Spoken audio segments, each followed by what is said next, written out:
السلام عليكم ورحمة الله وبركاته. بسم الله الرحمن الرحيم. إن الحمد لله نحمده ونستعينه ونستغفره ونعوذ بالله من شرور أنفسنا ومن سيئات أعمالنا. من يهده الله فلا مضل له ومن يضلل فلا هادي له. وأشهد أن لا إله إلا الله وأشهد أن محمدا عبده ورسوله. My dearest brothers and sisters, Jazakallah khairan for attending tonight's lesson or session, and it's probably one of the most boring subjects that people ever listen to. And that's why people, if we have today in the Muslim world, one of our biggest issues is because we don't implement our deen the way it is intended to be implemented. And we're never going to have success and the power of our deen until we implement it properly.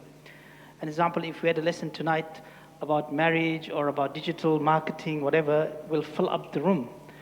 And it's like if I was going to teach you a few lessons about how to build a house, and I was going to teach you the foundation, how to build a foundation, and then you build a house around it.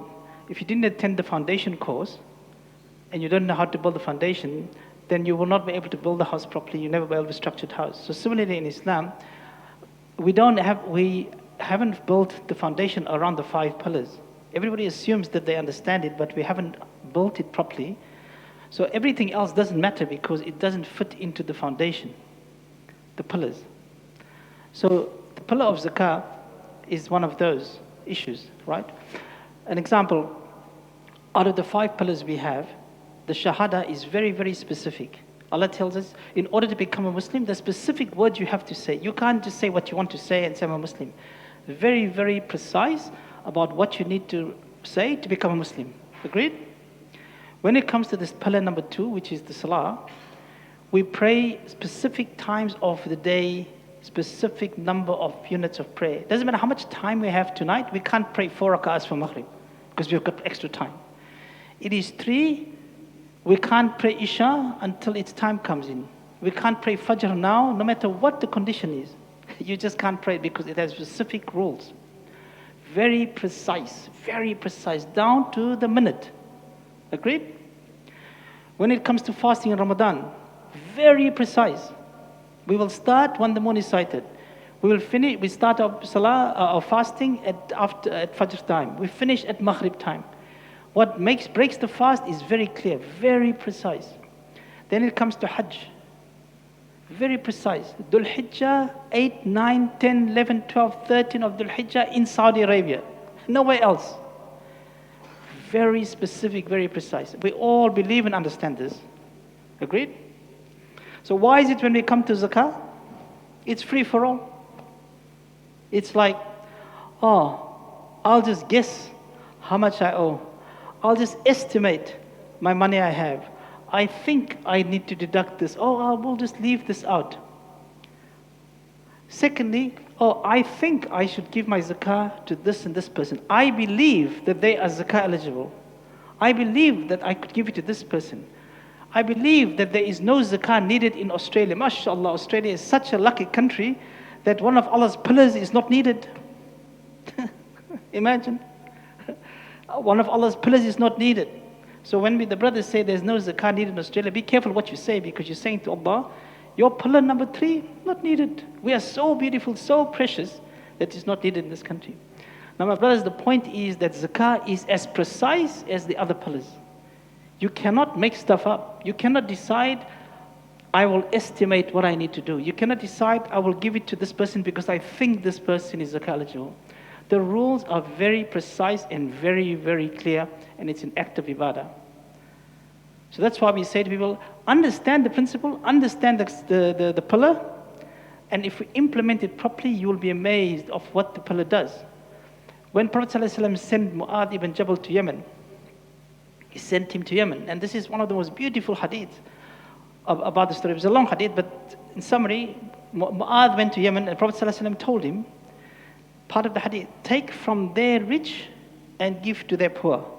Meaning, implement the pillar of zakah by taking from the wealthy, take the zakah and fix the issues amongst the poor. By the 3rd year of Mu'adh's implementation of the zakah in Yemen, he started sending some of the money back to Medina. At that time, Umar was the Khalifa. He said, Ya Mu'adh, why you send this money back? What's wrong with you? Meaning it shows you that he was not meant to send the money back, because Umar is challenging him. He says, no, Khalifa, I have enough. I fulfilled all of the needs. I don't need this. The year after, Mu'adh sends half the money back to Medina. And Umar asks him again, same story. The following year, Mu'adh sends all the zakah back to Medina. So what this teaches us is that zakah is a solution to the issues in a particular community. If implemented properly, you can actually fix those issues for the community. Another issue is zakah is not only about the financial well-being of a person. Zakah encompasses physical, financial, and emotional well-being of a person. Because if a person is physically and emotionally not well, but you gave them money, it's of no value. So that's why the pillar of zakah is the least understood pillar. The least understood pillar. And that's why we try, as our organization, one of our main goals is education of zakah. To educate people about the pillar of zakah. Khair. So what we call it our Zakah 2022, I won't talk too much about this. So an example, now with COVID, right? If you think about the solution for COVID and the issues that we had and the way the government implemented things, zakah is already an answer to this. Because many people don't actually understand that there are 8 categories of zakah recipients. If you ask somebody what are the 8 categories, they won't even know that. But they will tell you there's no need for zakah in Australia. Say, okay, what's the 8 categories? I don't know. So how can you say that? How can you say there's no need when you don't even know the 8 categories? When you don't know the 8 people that's allowed to have zakah? So the 8 categories is very simple, and is mentioned in the Quran. This is clear. Indeed, there's zakah expenditure only for one, the poor, the needy, those who work in the zakah, for the bringing hearts together, to free the bondage, for those in debt, for those fighting in the cause of Allah, for the stranded traveler. Now when it came to COVID, these categories became apparent. The poor were getting poorer, category 1. More people became needy because they lost their jobs, category 2. More people were going into more debt, category 6. And many people don't even know what category 8 is. Category 8 is the person who came to Australia and couldn't go home. This is category 8. How many people are there? I know plenty of people that's here that couldn't go home. We've helped so many people. And what about category 4 of bringing the hearts together?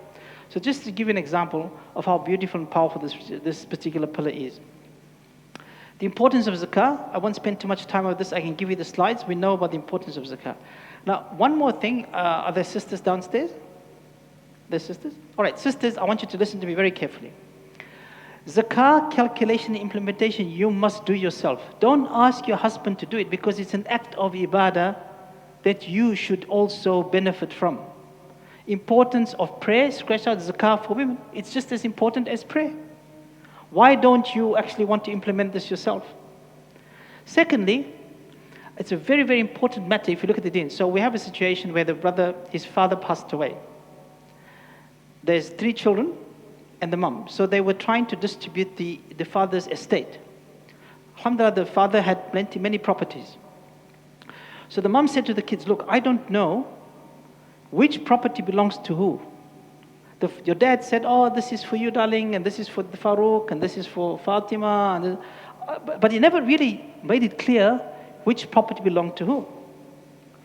Now, if the mother did her zakah herself, she would know the answer to all of that. Because she would say, okay, which of the properties is mine? Which of the money is mine? And then she would know the answer to those things. Secondly, many sisters hide money from their husbands. They do. For those who are married knows that. And the sisters, we know that you're hiding the money. So if you're hiding the money and your husband is actually calculating your zakah, and you're not doing your own zakah, you owe Allah zakah. That means you owe zakah. You're in debt with Allah for the zakah you haven't paid.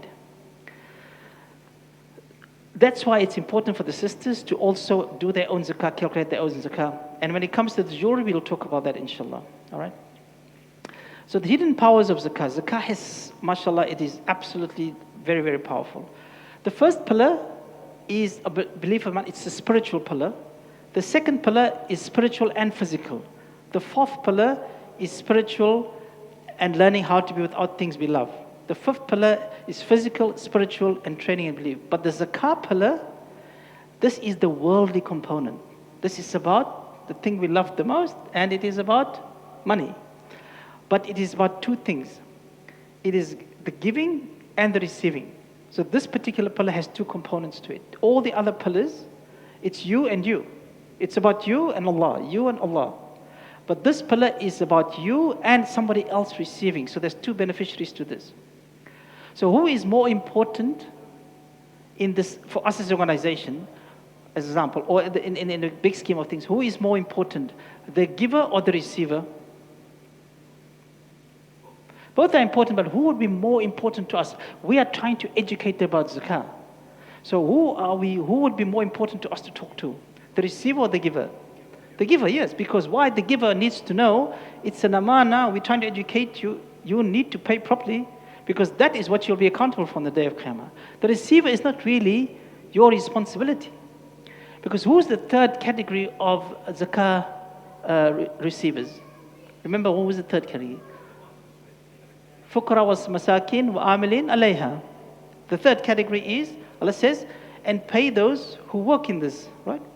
Why do you think Allah makes the third category to say, pay the people to do this? So that you can do this properly. It is designed, it's like praying alone and praying in jama'ah. There's more reward in praying in jama'ah, but it's not wrong to pray alone. So in the zakah, it's a similar principle. If you do this holistically at a level where you pay people to do this properly, you'll fix the problem. You'll eventually fix the problems. It's like if you give to your family member, every year you give your family the zakah, you give the zakah, you give the zakah, you give the zakah. You're never fixing that problem. But if it's done properly at a holistic level, the idea is for the people to fix the problem. Umar al-Khattab said, give a person enough money for a whole year so he doesn't come back to you. Like if somebody comes, he's asking you, I need some money, give him enough for a whole year. Imagine we had the ability to give money for a whole year. We would love to get to that point. How much money do you think the zakah, if every Muslim today paid zakah, how much money do you think we'll collect in the world? Trillions of dollars. So what do you think happened now? 2 years ago, UNHCR identified this, right? They identified a big source of income. What do you think UNHCR does now? You know who's UNHCR, right? So UNHCR collects zakah now. For the last 2 years, they've been collecting zakah, and in 1 year, they've collected more zakah than any other organization in the world. UNHCR. Because all the Muslim governments give their zakat to UNHCR. Believe it or not. This is the problem we have today. Right? So this is the issues we have. Okay, we don't want to talk about politics, but that's basically, we need to understand how big this problem is. How much money do you think zakah in Australia, if everybody in Australia paid their zakah as an estimate, do you think we should collect every year? Yeah, approximately 100 million. It's a lot of money. It's a lot of money. What do you think we can do with the $100 million? Do you see the day where somebody doesn't need to take out car insurance? Do you see a day where somebody don't need to take out any insurance? Because if they need help, they're in the trouble, they can go to the zakah place and get money for help. Do you see the day where somebody wants to go and study and they don't have to take out HEX? Because they need to help to go and study, right? There's so many benefits that we can derive if we get to the point where, if we just implement this properly. We just need to do this as Allah's ordained it for it to be done. Khalas. It's not hard. But we are, as human beings, we are always cleverer. We always believe we're smarter, all right? So, khair. Zakah, the beauty is that it has two main meanings. That if you pay zakah, Allah says to you, I will increase it for you. Now, do we believe that? If you had $1,000, brother, and you gave me $25, or say, let's make it easy, $100 of the $1,000, how much have you got left? 900. Is this more or less than $1,000? Less. This is by our human understanding. But by Allah's understanding, it is more. Your $900 after you paid $100 in zakah is now more than the $1,000. Because Allah tells you, pay it and I will grow it for you. Have you ever seen people do more with less? Like somebody's got less money than a very rich person, but they do more with this money because it has more barakah in it. Give you an example. In the last 2 years, one of the things you're allowed to do was withdraw your super, right? $10,000 per year. So we have many questions. The brothers come to us and say, do I have to pay zakah on the super that I just withdrew? So generally speaking, there's no zakah on super until you actually receive the super. So if you took the $10,000, you've now taken control of $10,000, which is in your hand now. Is zakat due on it now? Is zakat due on it? Of course it is. But what happened was the brothers would go around and speak to each sheikh until the sheikh said, no, you don't have to pay because COVID is a difficult time. We'll give a ruling. You don't have to pay because it's difficult. But 99% of the people who took the $10,000 took it just in case. Just in case. So the brother comes, he says to me, I said to him, okay, I'll give you an example. Let's say you took the money just in case, 10,000. I'm going to keep it just in case I need it. I lose my job or whatever. Now, MCCA or some other investment company comes along and they say, look, put your money with us. We'll give you maybe 2%, 3%. You think, yeah, maybe I'll put it there because I don't need it now, but just in case I need it, I might increase it by the time I need it. And many people did that. This is how we think. But they were not paying the $250 zakah on the 10,000. When Allah has already guaranteed you that if you pay the $250 of the zakah, Allah has already increased it for you. Manifold. Without anything else. Guaranteed. But do you think the people want to part with that 250? No. They didn't part with it. Many people said, no, the sheikh said we don't have to pay it. But Allah tells you it's growth. Then, secondly, the more important part is, if you took a glass of milk and you threw blue ink in it, it contaminates the entire glass, right? Similarly, the Prophet ﷺ said, any money that has zakah in it that is due, like this 10,000, if you haven't paid the 250 on it, it's contaminated all the money.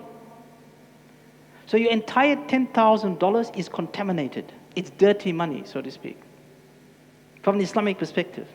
In order to purify it, you have to pay the zakah on it. So zakah means growth and to purify. So Allah says, I will increase your money and purify it for you. So my brothers and sisters, if you haven't paid your money, if you took your 10,000 super, go and pay it. Go and pay it. Because you need to purify it and it will increase, inshallah.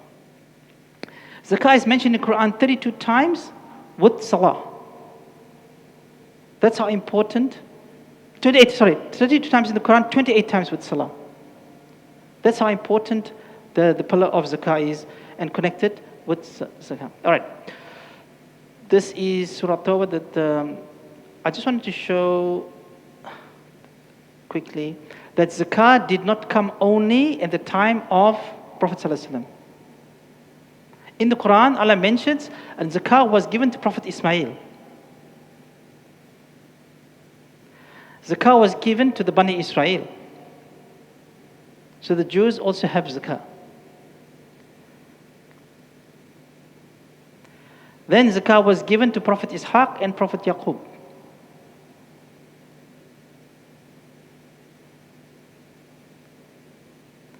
And finally, zakah was given to Prophet Isa. People don't actually know this. And he has made me blessed wherever I am and has enjoined upon me prayer and zakah as long as I remain alive. So zakah did not come only at the time of the Prophet ﷺ. Zakah has been there from previous prophets. So this is the hadith of Mu'adh. Prophet ﷺ said, this hadith is used for many things, but here it talks about if they accept that, then teach them that Allah has obligated charity to be taken from their rich and given to their poor. So the principle of this is to take first, to give, take from the people, from where you live, and pay to those where do you live? Because on the day of judgment, Allah is not going to ask you about the wayfarer in Indonesia. But Allah will ask you about the wayfarer in Liverpool. So if the sister or brother comes in here that's eligible for zakah and asks you for zakah, there's zakah, I need help, and you are an organization who collects zakah, you will be accountable if you can't give it to them, because you've collected zakah. If you don't collect zakah, this is a different matter. But if you collect zakah, then the person saying, yeah, I've come here for the money that Allah has given to me, and you have it. Now you can't say, well, I don't have it. What have you done with it? Well, I've sent it over here. Okay, no problem. But I'm here. I'm from this community. You need to give it to me. So that's the important part. So that's why one of the things that we benefit the Muslims as an organization, we are now have implemented a place where people can actually go for their zakah. So we will fill the farti fire for the community, so to speak. Like somebody that needs to be buried. If you die tomorrow, brother, or you, brother, or any of us, do you know that the mosque will not bury you until you pay? I'm not kidding you. Just yesterday we had a case. They will not, the janazah is ready, everything's ready. The body will not move until you put the money down. How much does it cost to bury somebody in Australia? 11,000. Rukud is now 12. With COVID is now 12 and a half. Right? Now if your family doesn't have that money, who's going to bury you? It's far kifaya for us to bury the people. We've spent over $1 million just burying people. Just burying people. Okay. So the warning for those who don't pay, so this is from Allah's warning. And, oh, you have believed. Indeed, many of the scholars and the monks devour the wealth of people unjustly and avert from the way of Allah. And those who hoard gold and silver and spend it not in the way of Allah, give them tidings of a painful punishment. So the tafsir of this is basically warning you for those who are not paying the zakah on that's due on them. All right? So just quickly, some of the benefits of zakah that's very, very, not very well known. I can't force you to pray, can I? I can't force you to fast, can I? The only act of ibadah in Islam that somebody forced somebody to do was zakah. Huh?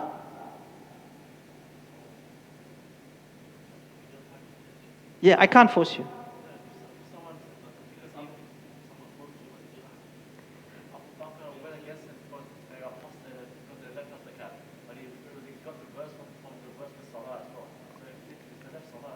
He didn't fight them. Yeah, but what you did was he fought those who refused to pay the zakah. So basically, it's the only act of ibadah where somebody actually went to somebody and said, I'm going to fight you for not doing it. So if you didn't pray now, I can't do anything with you. I can't fight for you when you pray. But Abu Bakr said, I will declare war on those who didn't pay zakah.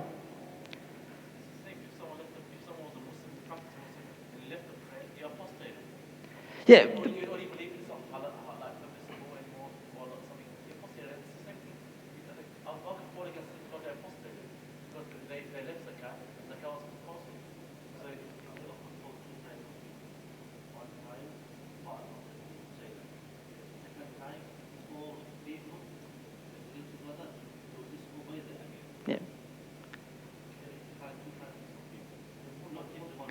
Khair. Okay. It creates love for the religion. How does it create love for the religion? When people actually receive the zakah and those who pay, it actually generates love for the religion. It's amazing to see how people react to when you actually give them zakah. It generates that concern and that love for the deen. It creates honesty. How does it create honesty? But when you calculate your zakah, you have to be honest by calculating. It's like fasting. Nobody knows if you're fasting or not. So when you're calculating your zakah, it's between you and Allah. The first time we did our calculator, we got it tested. And many times, even during Ramadan, when people call us up, we go to the calculator. So we say to the brother, okay, or the sister, we go through the calculator with them. So we say, don't tell us the amounts. We just help them go through the calculator. And when you type it, you put it in. And by the last page, you hit enter, and the amount comes up. And then you just hear they go, oh. And then they're like, oh, am I going to pay this or not pay this, And then, because if it is a high amount, it automatically means you have lots of money, right? But people get afraid to pay it. So this becomes to where it creates that honesty. It's up to you now whether you're going to pay and not pay. And the other unique thing about zakah is that we have people that pay us $23.50 and $78.90, because that's how it calculates down to, right? But generally speaking, people say, okay, give $80 or give $79 or $25. But no, when it comes to zakah, it's $23.50. That's how precise it is in the calculation. Now, if you ask the person, was the calculation, the input, as precise as that? Then you go, I'm not so sure. Khair. It creates better business management. How does it create a better business management? Because if you know that your stock and your inventory is zakatable, you will make sure that your inventory and your stock is managed properly. You don't have too much at the time of your zakah calculation. That's why you'll see for the tax people, they have end of financial year sales. Is to reduce the tax liabilities at the end of the financial year. So in zakah it's the same. When it comes to your anniversary, if you know that I'm selling laptops, I need to reduce the number of laptops I have as inventory so that I don't have to pay so much zakah on it. And it creates better financial management. It creates trust in Allah. How does it create trust in Allah? By believing, alhamdulillah, yeah, by believing that Allah's increased it for you. You need to trust that. So let's say, and then the funny thing is the people with the least amount of money, they'll give more, right? The guy with the 10,000 is struggling to give the 250. But the one with the 1,000, which is only $25, he'll give you 50. Just to be sure, I'll give you 50. Because he or she trusts in it, right? And that's why lots of money is normally not the benefit for you in this dunya. Because lots of money, everybody thinks if I'm going to be rich, I'm going to be very generous. I'm going to build mosques and I'm going to do lots of stuff. Because rich is actually having a lot of money can take you out of the fold of Islam if you're not careful. That's why no, don't ask for lots of money. Because you don't know whether you'll be a good person still when you have lots of money. The giver and the receiver is different. It's the only act of ibadah where the giver and the receiver is actually different, right? When you fast, the giver, which is you fasting, and the receiver is you as well. It affects the rain. The Prophet ﷺ said, there is no community that does not pay the zakah except that Allah punishes them with years of drought and famine. Khair. Let us look at some calculations of zakah, how to calculate your zakah. So, the conditions before you can calculate your zakah, and we'll talk about this one at a time. It has to have complete ownership. It only certain types of wealth. It has to reach the nisab, and the whole, the lunar year must pass on it, right? So, what are the things that are zakatable? Money, gold, silver, stocks, Bitcoin. All of these things are zakatable. Business wealth, merchandise, exploited assets, agriculture, livestock, treasure, oil and gas, mining and metals and gemstones. These are things that's all zakatable. Your car is not zakatable. Your house is not zakatable. Your shoes is not zakatable. No matter how many cars you have, if you don't sell, if they're not for sale, they're not zakatable. No matter how many shoes or bags your wife has, they're not zakatable. All right? Yes, brother. Okay, we'll talk about superannuation. Superannuation is money. So one of the conditions of when they become zakatable, we'll talk about it in a minute, all right?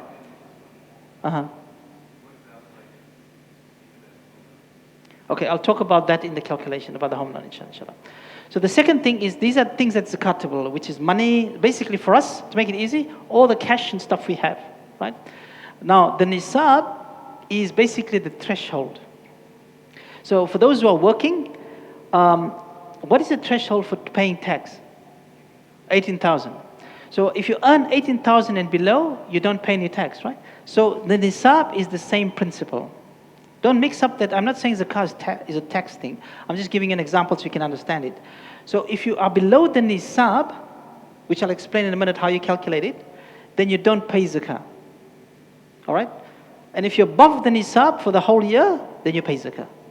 That's how simple it is. All right, so how do we calculate the nisab? So there are two types of nisabs. One is in gold and one is in silver. So look at, I put last year's there as well. it's 85 grams of gold or 595 grams of silver. So last year, the nisab of gold was $6,237 and silver was $630. 11th of March this year, the same nisab gold is $7,362 and silver is $670.09. So at the time of the Prophet, they used either gold or silver as the nisab. If you only have gold, you must use gold as your nisab. If you have, like we have cash, silver, gold, we can use either of the two as a nisab, as a threshold. So what it means is, just to make it understandable, going back to the tax example, if you take the gold nisab, which means if you had $7,362 for the whole year, then you have to pay zakah. But if you're below that, you don't need to pay. Or if you take the silver nisab, if you have $670 for the whole year, then you need to pay zakah. So the scholars recommend, because over time, the value of each of these vary over history. There was times when silver was worth more than gold. In our time, gold is worth more than silver. So the scholars recommend, how do we use this now to benefit the community? So which nisab do you think we should use for calculating whether people should pay zakah or not? Silver. Why? Because more people will then be eligible to pay zakah. More people will become in the threshold, right? Which zakah, which nisab do you think we should use to assess whether a person is zakah eligible or not? Meaning that if you are above the nisab, you have to pay zakah. If you're below the nisab, you are zakah eligible. We can give you zakah. So then we use gold. So in the assessment, we use the gold nisab, and in the payment, we use the silver nisab. Because it benefits the community more like this. Because more people will get zakah, and more people will pay zakah. This is how the scholars recommend we utilize it. But if somebody says, look, I'm only using gold, I'm only using silver, this is allowed as from the fiqh, right? Now, that's the nisab. So let's say, okay, you've got cash, you've had $1,000 for the whole year, so you've got the money, it's zakatable, and you've reached the nisab. So now the third thing is that you need to have we have the whole year to pass over it. So that means you have to have an anniversary of your zakah date. Coming back to the tax, I don't want you to think that zakah is tax but it is easy for you to know and understand. When is the end of the financial tax year in Australia? 30th June, right? If you buy something on the 1st of July, doesn't matter what you buy, can you use it in the previous tax year? No, you know that, 100%. You know you can't. So similarly, when it comes to zakat, you have to have a zakah date of when you need to calculate your zakah. I won't embarrass you and ask you to put up your hand if you have or haven't got one. But if you haven't got one, I can tell you now with the 100% certainty, you have not paid your zakah properly. 100%, guaranteed. Because if you didn't know the tax year, you know when the tax, you didn't do your tax properly. So if you don't have a zakah anniversary, my brothers and sisters, right now, if you don't have one, you have not calculated your zakah properly. You are in trouble. You may owe Allah money. It's a debt. Zakah outstanding is a debt to Allah. So you have to have an anniversary, and it has to be in the Hijrah calendar, not the Gregorian calendar. If it's the Gregorian calendar, it's 2.65 and not 2.5%, because the days are different. But you have to use the Hijrah calendar. So most people use Ramadan as their anniversary. Why? It's easier to remember. Okay? So let's say our anniversary is the 1st of Ramadan. So last year 1st of Ramadan to this year 1st of Ramadan, if I had $700 in my bank account, which is above the nisab, I need to pay zakah on my $1,000. But if I had $500 in my bank account from last year to this year, do I pay zakah? No, because I'm below the nisab. Clear? Understood? If you use this silver, we're using silver. But if you use gold, yes. So if you had 5,000 from last year this year and you choose to use gold, then you don't have to pay. If you choose to use gold. Now remember, what does zakah do? trust in Allah, purify, and increase. So if you believe in these three things, you will go to silver, because you will not say, oh, I'm going to gold because I don't want to pay zakah. Right? So it depends on your intention. But if your type of person believe, halas, my nisab is gold, all I have gold, no problem. But depending your trust, your intention with Allah now. That's why we said this brings you back to the trust that you have. It's between you and Allah. So if you had 5,000, then you should pay the zakah based on the silver nisab. So basically this gives you an idea of the anniversary. So 10th of Ramadan, if you go, the green line is below the nisab thing, then you start again. Khalas, basically it means that if you had above the nisab for the whole year, then, and I'll talk to you about how to calculate when it goes up and down. All right? So that's the most common question we have.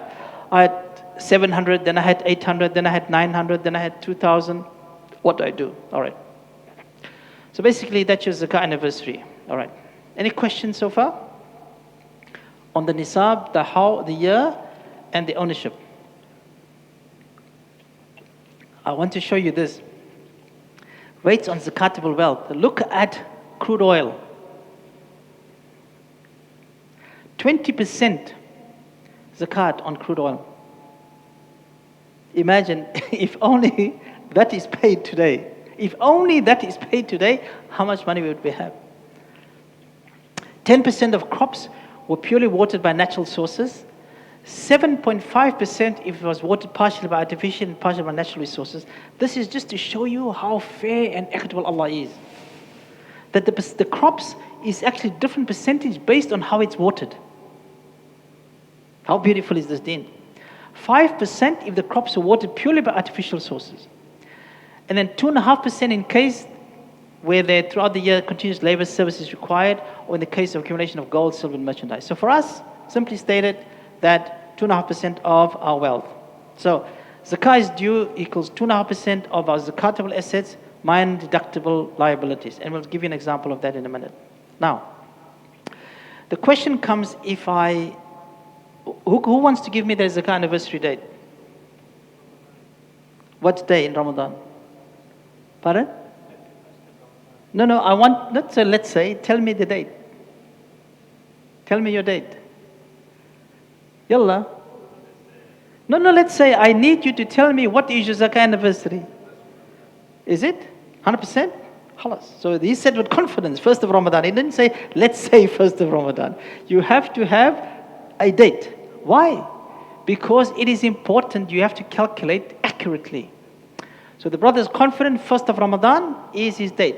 So 3rd of April this year, 1st of Ramadan, will start, inshallah. He will say, today is my zakah anniversary, I'm going to pay my zakah. Now he's got to say, okay, how do I calculate this? So the nisab is $640. So for this example, the nisab is $460. Now he had, last year, 1st of Ramadan, he had $500. Then in Shawwal, he had $530. Then in Dhul Qa'dah, he had $600. Then in Dhul Hijjah, he had $900. $650, $530, $700, $750, $600. So now we come back here to the 1st of Ramadan this year, he's got $530 in his account. So the nisab for this example is $460, all right? So he's above the nisab for the whole year. So which amount does he use to calculate his zakah? 500? 530? The last one? 530? Average for the year?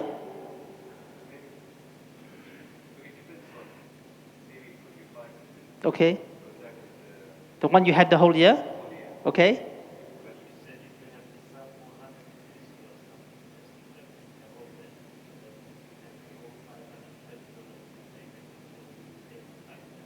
Yeah, but for instance, he had 530 today, is his anniversary.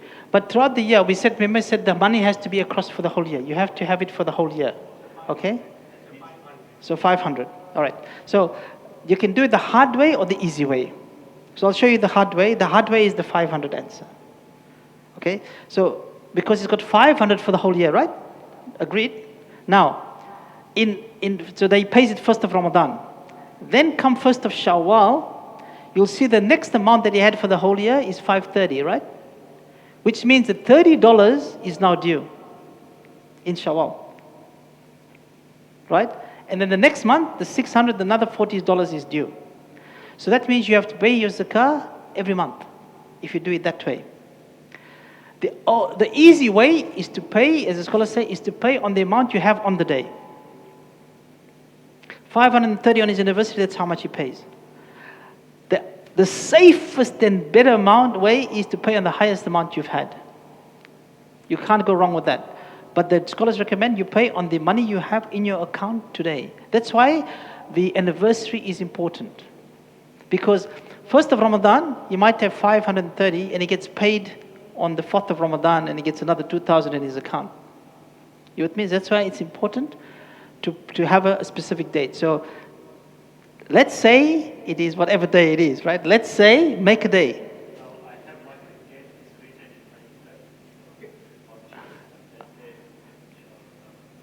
You should know it.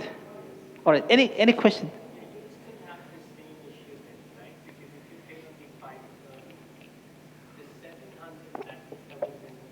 No, because you didn't have it for the whole year. You spent it already. So you could, if you take the average, you can take one of three things: the amount you have now, the average amount, or the highest amount. The best is probably the average of the highest amounts that you have. But it's just to show you that you can. It's better to do what you just have in your account today, whether you had it for a whole year or not, and you pay on that, inshallah.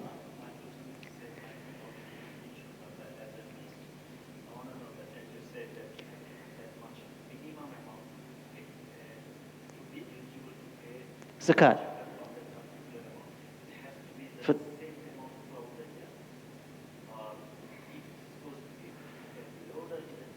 If it goes below the nisab, your anniversary starts again.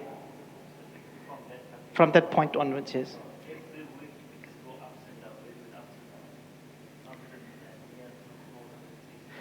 Yeah, if you look, if you're going up and down below that nisab, you are basically zakah eligible.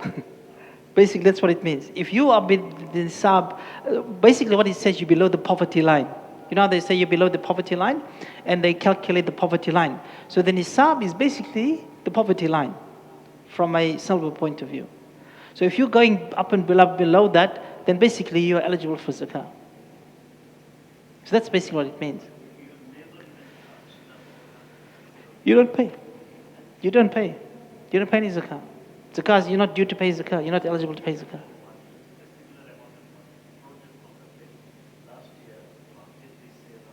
You pay every year on the same amount. If you're free, if you keep it in the bank and you save it, you pay every year on the same amount. No, this is any money that you have. This is the value. So it's your cash, your gold. So it all adds up to that, right? Even your cryptos, it all adds up to that. Your shares all adds up to that. So you pay on that as well. Yes, brother. Sorry.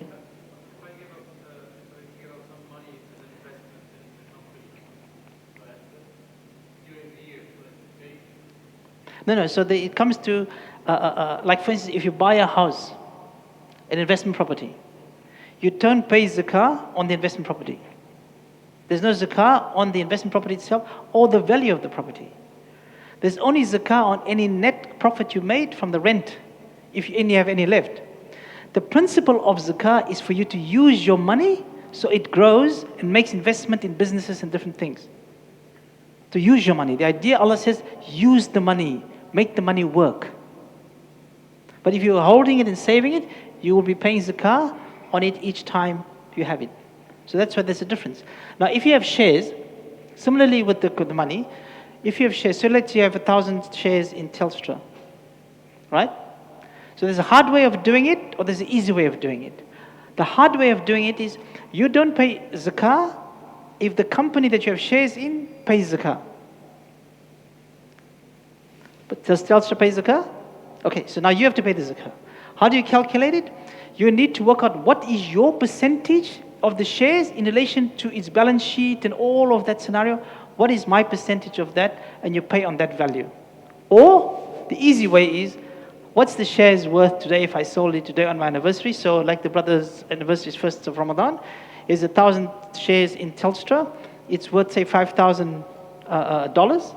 He just pays 2.5% of that. Simple.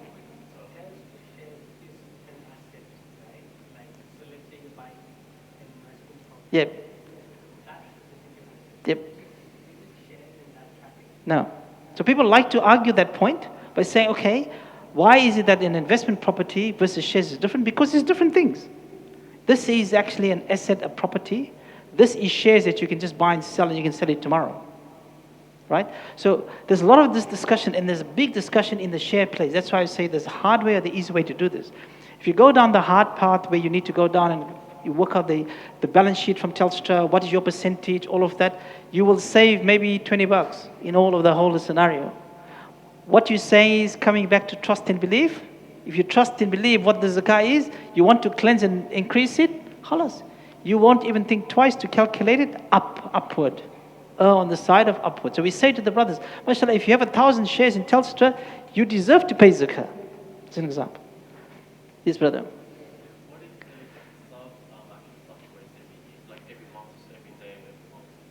So you go on the nisab of your anniversary, right? So the nisab is 600 right now. So you calculate and you use that nisab for yourself. So remember the nisab was 640? So let's say anniversary is today. You need to say, did I have 640 for the last year? Even though the nisab may have been 540 a month ago. So you use the nisab on your anniversary date. That's why your anniversary date is so important. So on the current date, yes. Use that anniversary. Yes. For the past. Yes. Yes. That's why the anniversary is so important, my brothers. All right? I know it's hard to catch it the first time, but the thing is that because when we do this, people ask these questions, you realize that most people have not calculated their zakah properly. Because you're asking the type of questions that is basically should have been, it's like saying, how many raka'ahs do I make? How do I pray? So, similar scenario. But it's everybody's like this because everybody thinks that zakah is 2.5%, the poor and the needy, that's all they know. And I know some poor person down the road, I'll give it to them. That's what people do. But we're never going to get the benefit of this beautiful pillar until we implement it as Allah has ordained it. Yes, sir. Yep.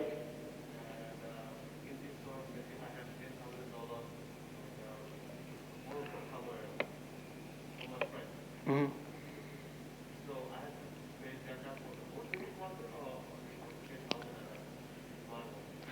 You borrowed 10,000 from your friend? Right.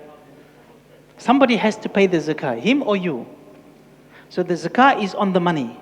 So he has to pay it or you have to pay it. So if basically the principle is that if he borrowed it to you, you're giving it back to him, he will pay zakah on that money. So you need to have an arrangement with him that who's going to pay the zakah on the $10,000.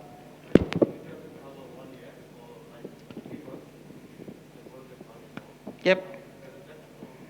So it all depends. So once again, you can do everything on the day of the anniversary with everything you have, or you can make the zakah anniversary on the money itself, on the anniversary of the money. So that means if you pay today, and that is only 3 months, then 9 months from now, you have to pay on that. You have to pay zakah again because then it's due. You with me? Yes. On the shares and the money. Because if he's calculating his shares and the loan, so he's invested it only this for 3 months now.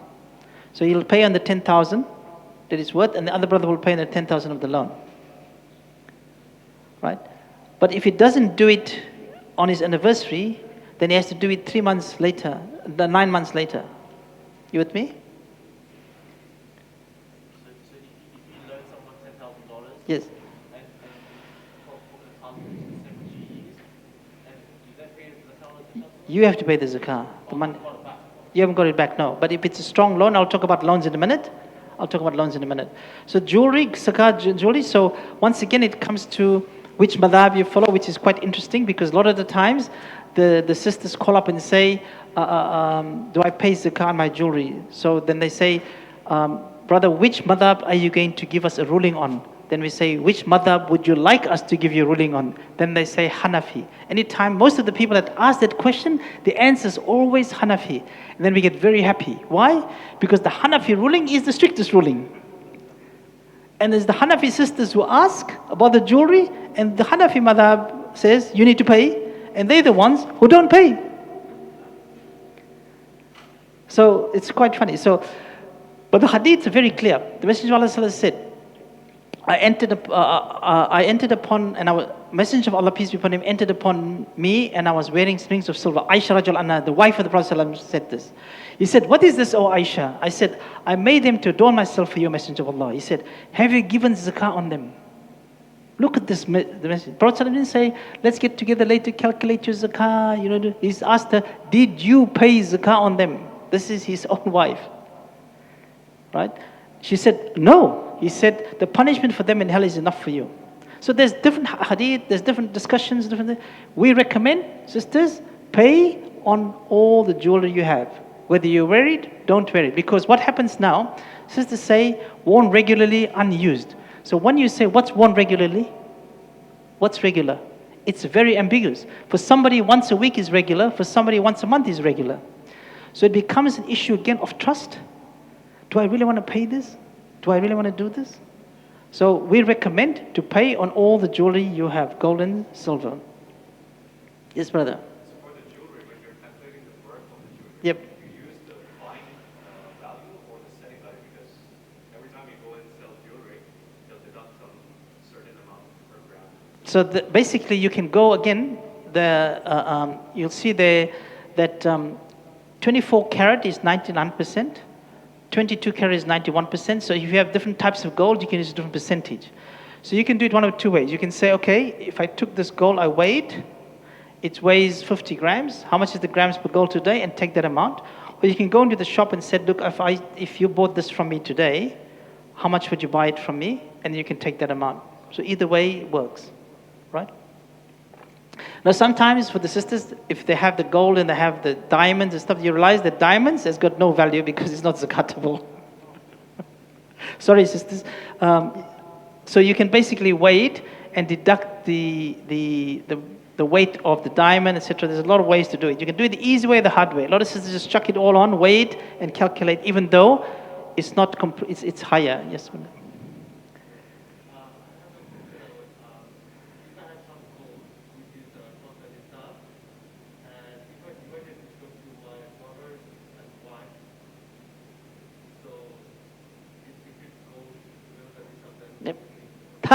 Very good question. Question we get all the time.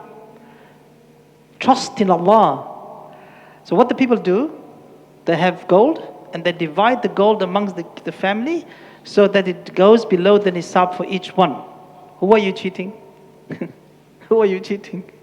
You are cheating Allah. You're playing with Allah, my brother. Right? So what we're saying to people is, if it's truly theirs that you're dividing, no problem. But if you're doing for the purpose of avoiding zakah, what will happen to you on the Day of Judgment for those who've hoarded the gold and silver? So very important. Also, you need to remember, just coming back to the nisab, it's 85 grams of gold. So it doesn't mean you are eligible if you have less than 85 grams of gold. The calculation of the nisab is different from the calculation of your zakah eligible payment. It is only a means of determining the value of the nisab is 85 grams of gold. That's it, finished. So some people say, okay, I only got 20 grams of gold, I don't have to pay zakah. No. If you have 20 grams of gold and you have $10,000, halas, you need to pay zakah. But what they do is they say that because I only have below the 85 grams of gold, I don't have to pay zakah. It's two different matters. All right, remember that. All right, how much time have we got? 10 minutes, all right. All right, so let me just, these are all about cash and investment. So we go to the brother's superannuation. So one of the conditions of the paying zakah is you must have ownership of the money, meaning it must be yours, right? So the ownership of the money, you don't have ownership of it. It's yours, but you don't have it. So as soon as you receive your super, you must pay zakah on it. An example, when you reach the age of 65, you are now eligible to take your super, meaning you have got ownership of it. Similar to the brothers and sisters who took the $10,000 during the COVID, they have to pay zakah on it. When it comes to loans, there is about the weak and strong loans. So if you give a brother a loan, so somebody owes you money, it's a strong loan, which means you're going to generally get it back, then you pay zakah on it. If it's wishy-washy, you're not sure whether you get it back, you don't pay. As soon as you get it back, then you pay zakah on it. So the strong loan, if you're sure you're going to get it back, You pay zakah on it, yep. how do you pay zakah if you don't have the money? You pay zakah on the money. But you lend this to someone else, and 2 years, 3 years pass away, you still pay much. Yes. It's like 2.5% on that. But Hmm. why? Because it's your money. But you giving it to someone else. You're giving it to him as a loan. It's come back here. It's like investing it almost, right? Yeah, but khair. So that's why when it comes to loans, it's very important that we follow the rule of Allah as well. That you write it down. So if the person dies, it's part of his estate, needs to give you your money back.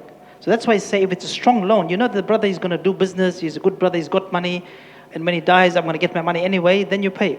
If you're not sure, then you don't pay on it, and when you get the money, you pay on it. That's really the rule on the zakah. So when you get money, you pay for 2 years? No, you only pay for the money when you get it back. So what do you mean? You pay for, like, you pay on your anniversary? Yes. For the 1 Yes. You don't pay for No. 3 years? Yep. Because you didn't have the money. You wouldn't show it. Isn't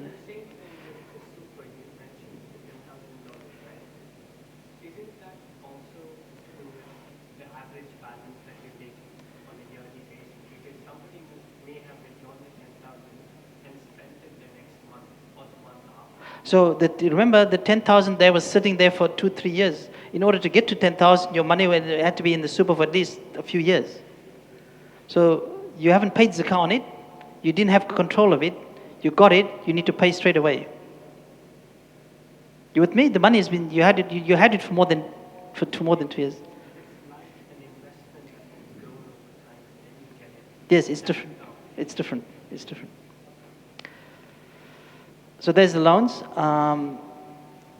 It needs due and needs to be backdated. Oh, sorry. Where's the brother gone? And the zakah is due and needs to be backdated. I need to double check that, Sheikh.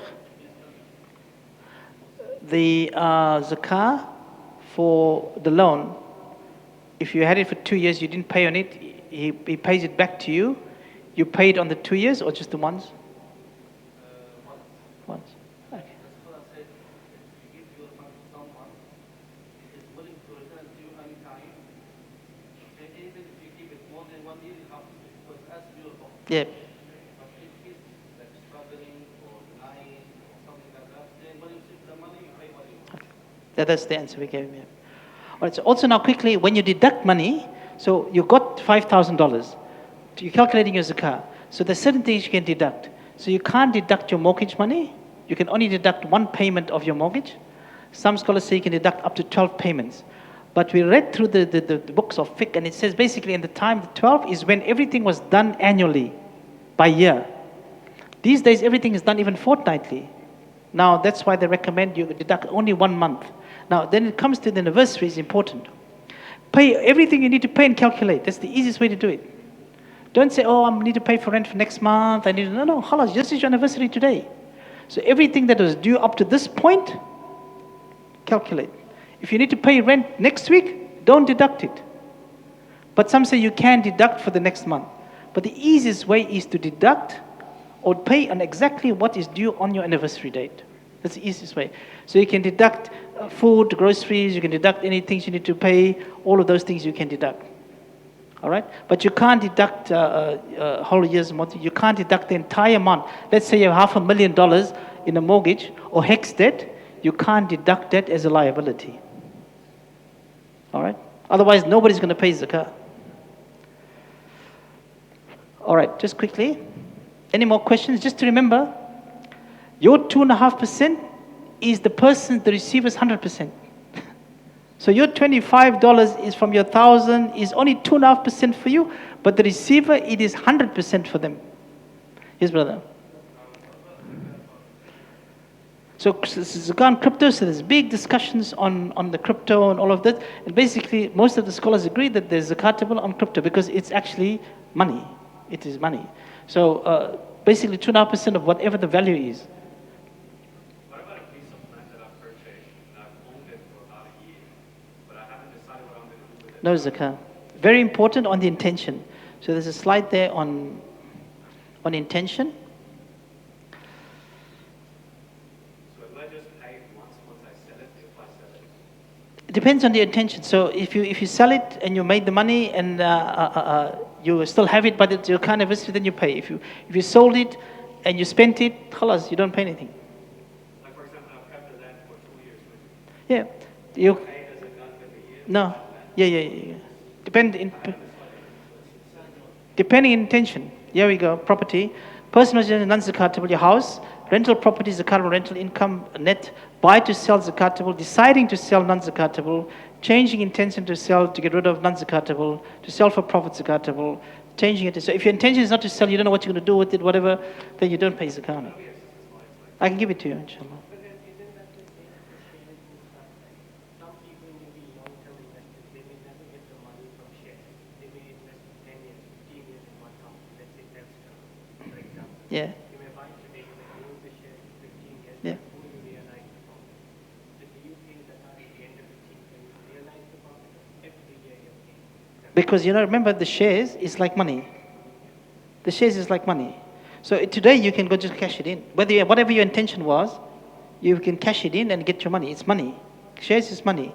Property is different. So that's why people often have this discussion and argument. When it comes to what Allah has ordered for us to do, you can't compare things and say, but I think it's like this. Right? That's why in the ayahs of riba, Allah says, people say it is like trade. Right?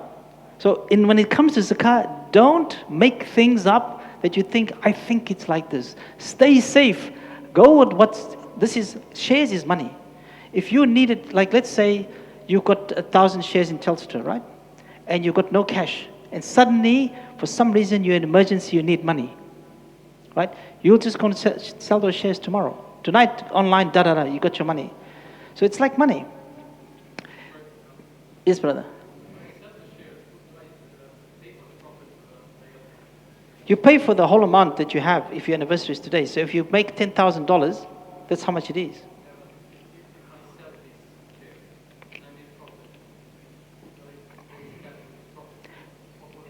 You just pay the whole amount. So that's why the long-term and short-term share issue comes up, where people say, do I only pay on the dividends? So some example is that if you buy these shares for long-term, some say you only pay on the dividends, it's like the investment thing. You don't pay on the share value itself, you only pay on the dividends of the shares, right? Okay, so you come back to the same scenario. But if you look at the difference of shares versus property and stuff, it's very different things. So the safest way, look, you're going to get, when it comes to this discussion, you can get any answer you want. I can get you a ruling and a fatwa on any of this you want. Whichever way you want it, you can get it. But for us, we stay on the side where we know you can't go wrong. So when it comes to shares, the easiest way is to calculate the value of those shares and pay on it. That's the simplest and easiest way to do it. Whether it's long-term shares, short-term shares, you pay on the dividends, all of that is money in your portfolio. That's it. Whatever your portfolio is worth, khalas, 2.5%. It comes back to the trust and belief that is purified and it will be increased.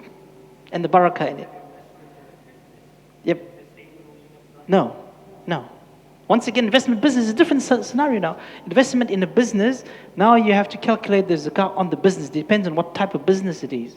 But you don't pay on the money that you invested in that business. So let's say you gave the brother capital of $10,000 in the business to run an investment consulting company. You don't pay zakah on that $10,000 that you invested. Similar to the investments that you make. So different types of investments, different types of things, different types of businesses. Like services, if you provide a business as a service, you provide consulting services, there's no zakah on the consulting services. But if you sold cars or you sold laptops, there's zakah on the inventory. You with me? When you're both in business,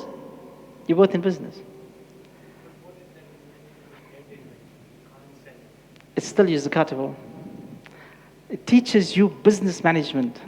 to not have dead inventory. Either give it away, right? So sometimes people say, this inventory is now worth nothing, then give it away. Then give it away. Don't say it's worth nothing, then after your anniversary, you sell it. Right? And that's why it also teaches you not to overcharge. Because like say I'm selling laptops, and I buy the laptop for $300, but I'm selling it for $2,000. Now when my Zakah anniversary is due, I need to calculate on the laptops in my inventory. So I've got 10 laptops left in my inventory. Do I calculate on the buy price or the sell price? Sell price. What does it teach you? Not to overcharge. Because if you know that at the sell price, then I won't charge 2,000, it's from 300, right? The principle of Zakah teaches you such beautiful trust and financial management. What if you had like this dead inventory and it's your anniversary date and you give it away on that day? Yeah. So you don't have to pay Zakah. Yeah, you can just say, look, sometimes people have stuff and they can't get rid of it. They basically just give it away or it's dead. But you can't do it simply because you suddenly decide, now it's my anniversary, I'm going to make this stuff. But the people in shops, right? Just to finish up, like let's say the brothers, sisters that have shops that sell clothes or the inventory, whatever. If the tax man walked in tomorrow and said, look, based on our assessment from you, your BAS, whatever, you haven't paid enough tax, we believe you owe us $10,000 unless you prove otherwise. So what do you think the person will do? They'll go and calculate the inventory to prove the tax man. No, I don't owe you 10,000. Based on the rules, I only owe you 2,000. Right? Now, when it comes to Zakah, you have to do the same. You have to understand your entire inventory to know how much Zakah is due. It teaches inventory management.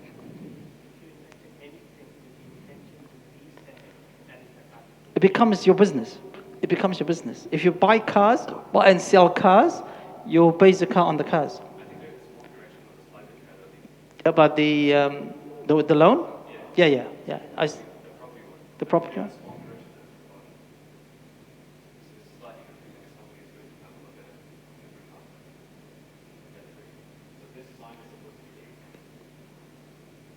Or the non-zakatable, yeah, okay. Shukran, yeah. The blue line, it fell off. All right, any more questions, brothers? Remember, it's 2%. This is about missed zakah, just quickly. If you now believe that you've missed your zakah, we can help you calculate missed zakah. Who can tell me one other type of money, like super, right? If you think of super where you don't have ownership, but when you get it, you get ownership. There's one type of money that many people have that don't realize that they actually become zakatable on that money. Who can tell me what that is? Yeah, compensation, basically, if you got compo, you got lots of money, mashallah, then the compensation, whatever you have, is due on your zakah anniversary.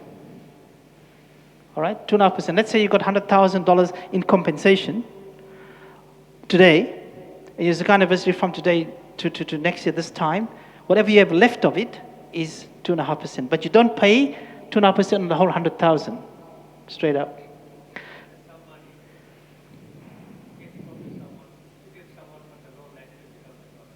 Yep.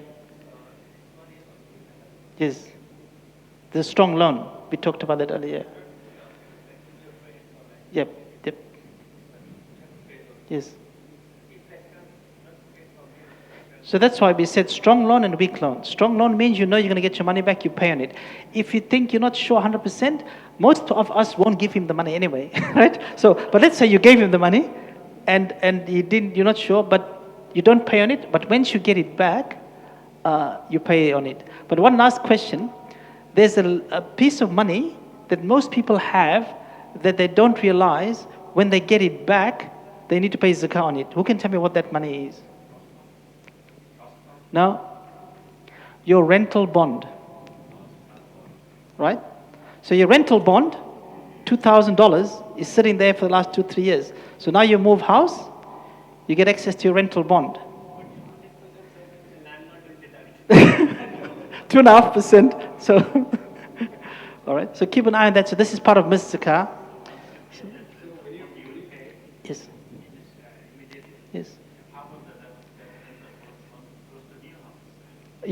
So there's a question about this. If the money moves from one trust to the other, get transferred. You haven't got ownership. The issue is taking ownership of it. Whether it's 1 day, 2 days, you had ownership of it, right? So once again, different scholars will tell you different things, but this is simply how the logic of the money works. Because you had control, and also, who's got self-managed super? Who's got self-managed super? Okay, we won't talk about it then. Khalas. Jazakallah khair. About the rental fund, you say why the money is on rental fund? You don't pay. Because you don't have it. So But it's like a strong law. It's going to come back. it's better to pay on it if you have it, yeah. Jazakallah khairan, brothers. Just to wrap up, if you have any questions for me after Salah, I'm happy to take any questions. I'm here to meet you, all right? I hope that was useful. Jazakallah khairan wa akhiru da'wahum alhamdulillah rabbil alamin.